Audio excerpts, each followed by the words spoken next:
Kristen, what page is Kylie's first read of the textbook adoption plan? Dave, you got to stay up there with her. 246.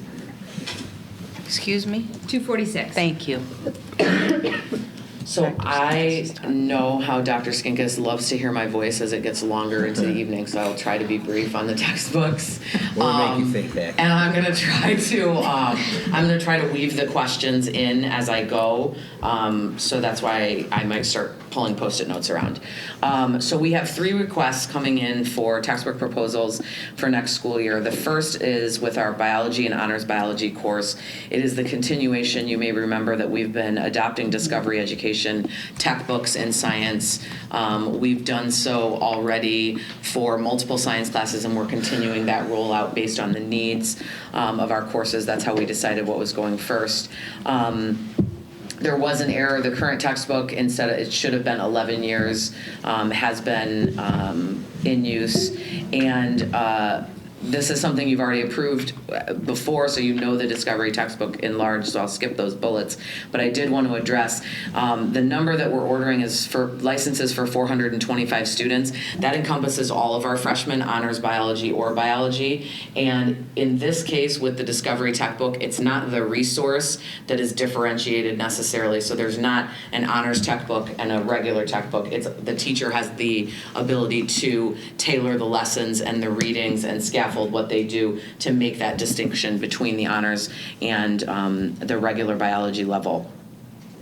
In terms of math, so when I got to the district, we had already adopted Carnegie Learning, which at that point I was told was the only research-based math curriculum. Now, I did do the same Google search and find out, and I made Kristen do it too because she's the math teacher, and we did find out that there are other math curriculums that claim to be research-based, but their effect size is very low. So when we say this is the only research-based curriculum in math, it is the only one with the effect size type of results that we would be willing to consider. That also goes all the way through Algebra 2.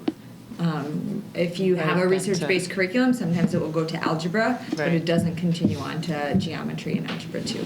And so effect size meaning the degree to which it is successful supporting students in their growth in math. And we also have 2 of the 3 feeder schools doing Carnegie, correct? Correct. Correct, Right, yes. So does it go down to junior high, 7th, 8th, or? Yes, Okay. yeah. And we have noticed in our articulation with those 2 schools that are using it a very positive consistent kind of trail from middle school up through here. Additionally, with Carnegie Math, we did use Carnegie Math for 5 years. That was the length of our last contract that we put together. The pricing for Carnegie has changed, and so we have been, what we originally paid was around $80,000 for that. When I first came in with Carnegie, I want to say that it was expensive because I got a call in my office from Kristen that said, you got to come down here. This is sticker shock. We got to have a conversation. The board is going to freak a little bit. So Carnegie is an expensive program. It's not a traditional textbook. It's not something that is we pay you and you just give us a license to a site or you give us a textbook.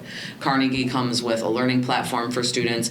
It comes with consumable workbooks for students. And most importantly, in our opinion, it comes with Mathia X software.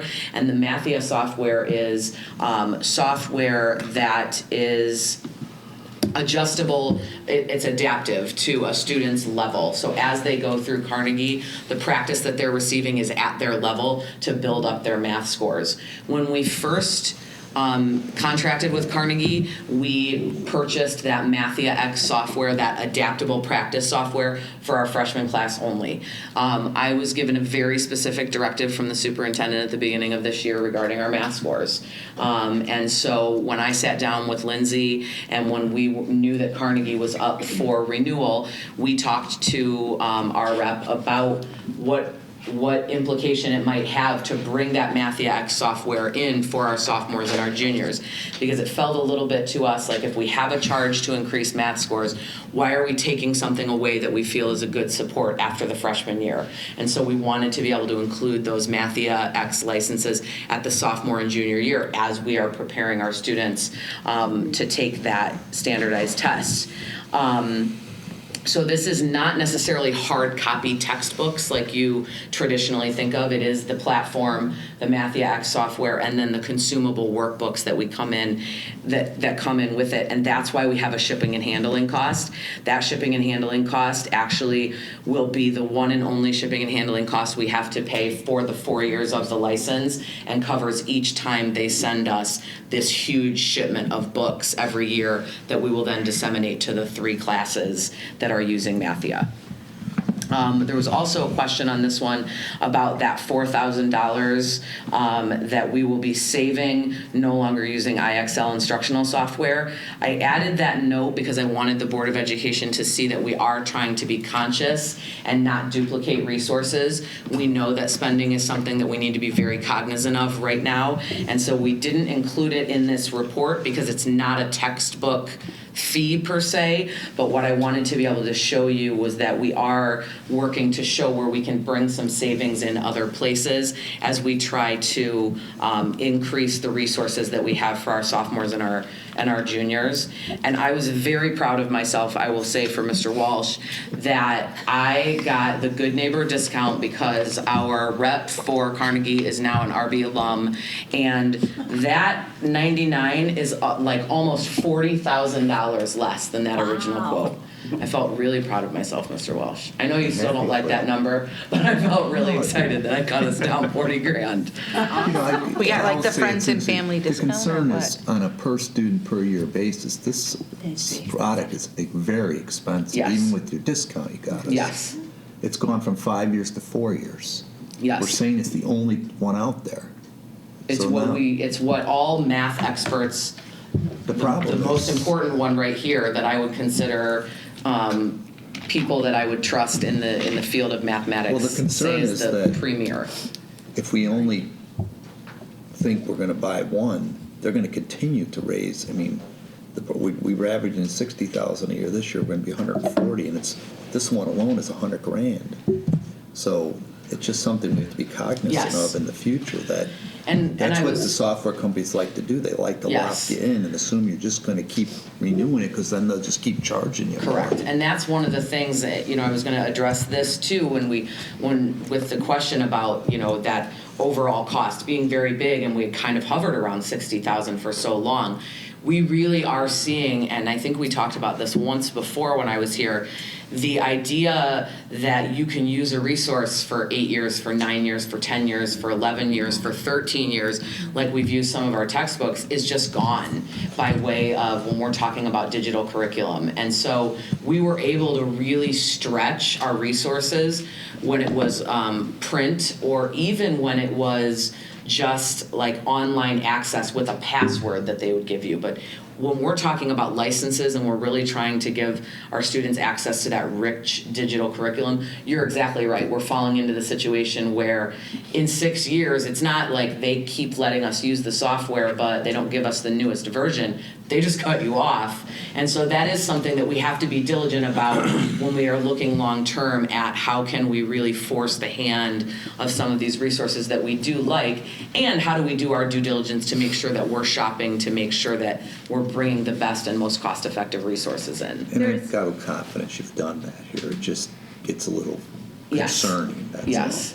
There is also a student fee for each of those courses of Right. $15, and we already approved course fees for next year, but now that we have the new cost, we talked about next year increasing those fees to help offset, even if it's only, a couple dollars a student, that will help offset this big cost as well. But I think that 154 at the end of 4 years, it's 47,000 is covered, right? Mm-hmm.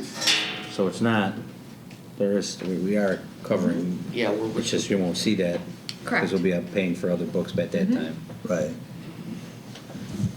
So then on the Spanish 2, this is the second book that we're adopting in the Entre Culturas series. We adopted for Spanish 1, and if you remember back in my first bullet, tried to highlight that we were running into a situation where we could no longer replace any of our books. They were not in print any longer, and with that, all of our technology resources were turned off. So we really were kind of forced into a situation where we needed a new adoption of that book. The current textbook was adopted in 2006, so it has been used for nearly 13 years now.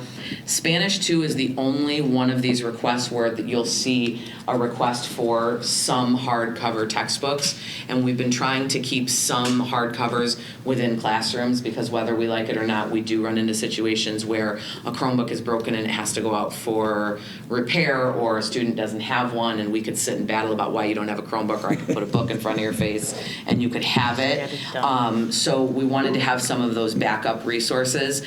There was a question about the breakdown on the actual request sheet, and that was my attempt to break something down so that I voided a question, and I think I made one in doing it. But when they sent us the quote for the Spanish textbooks, they didn't take out what just the hardcover text themselves covered. So I wanted to try to show that too, so that you knew what was in there, and I didn't want it to seem like a hidden cost. Thank you. Kylie, if you go to your last page, the 15 through 20, and I know you update this annually, right? So there was a law there, like in 15, 16. Yeah. Are we anticipating we'll be seeing a law soon, or doing your 3-year if you're continuing to track this? The reason there was that was because I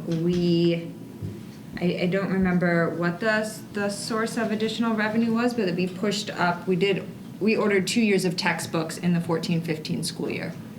And I don't remember exactly what helped offset some of that cost, but I do know that that's why 15-16 was low. Okay. Any other questions for Kylie? Well, I do have a question about that Carnegie, and how come there's only one research-based math curriculum for high schools? I don't know if I can answer that. Everyone's looking at Kristen. I feel like I will too. I don't have a good answer for that. I mean, It's a good I think opportunity for you then. Well, it's Yeah. just, when you hear, well, we used to have textbooks and you could reuse them and it was cost efficient, and now it's like, we have the internet, we have this digital learning. Why is it costing more? To me, if you only have one provider, that's a monopoly. It's a monopoly. They can charge monopoly profits. So I'm just trying to figure out why. yeah, They have to be making money. Is there collusion here? I mean, I'm looking at a big picture. I don't. Why is it going up? Well, I don't think $33.84 per student per year is unreasonable, because about a little more than half of that is for the consumable workbook, and the other part of that is for the license. And so, $10 a license is comparable to other companies that we have seen. And I think, the answer about the research-based curriculum goes back to math interventions at the high school level. There are none.